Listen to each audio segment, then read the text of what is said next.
ครับสวัสดีครับท่านผู้ชมวันนี้ก็จะมาแนะนำน้ำยาเคลือบคันเบ็ดตัวนี้นะครับที่ผมใช้เคลือบคันเบ็ดอยู่นะครับมีเพื่อนๆพี่ๆนาๆถามมานะครับนี่สวยๆงอแบบนี้เลยนะครับ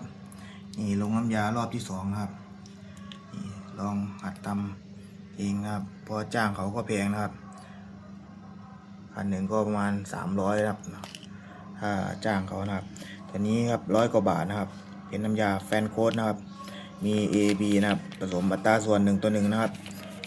ใช้จริงนะครับลองสั่งไปทำดูนะครับ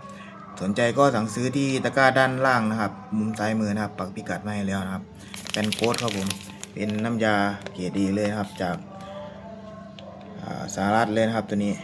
ครับแนะนำเลยครับทำงานง่ายนะครับฟอกอากาศน้อยนะครับเงาสวยนะครับแทบไม่ต้องไล่เลยนะครับนี่สวยๆเงาแบบนี้นะครับครับประมาณนี้ครับ